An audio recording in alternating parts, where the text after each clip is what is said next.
Kilo 1යි kilo 1යි kilo 1 kilo 3යි. කී 1500ක් තුනේ. නෑ 1400. මේ තම මොන පිස්සුවද රුපියල් 300යි මේක. සබන් කුඩු පොඩ්ඩක් ගේන්න කිව්වම බාස්කට් එකත් එක්ක තියෙන ප්‍රොමෝෂන් පැක් එක සබන් කුඩු කිලෝ 3ක් ගේන්න මම. ඇයි කියනවා කොහොමද ඒක? ප්ලාස්ටික් කෑලි මක්කටද?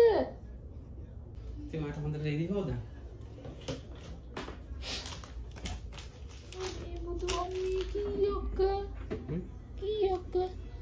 කීයක් කියන්නේ මේක 300.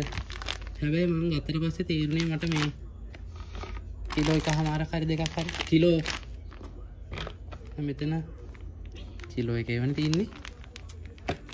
කිලෝ 1යි කිලෝ 1යි කිලෝ 1 කිලෝ 3යි. කී 1500ක් තුනේ. නෑ 1400. මේ තම මොන පිස්සුවද රුපියල් 300යි මේක. 300යි 600යි 900යි බාස්කට් එක. නිකන්. බාස්කට් එකට තමයි ඉතුරු 800 මල්ලලා තියෙන්නේ. නෑ 900 900. අර බලන්න කොහොමද? හොඳයි නේද පුතාට? බාස්කට් එක ගාට. කො චොක්ලට්. අඩෝ චොක්ලට් කිව්වේ. මගේ මක්කටේ මම. යවුව මක්කටේ. ගෙනහල්ලා. එපා ඊයේ පා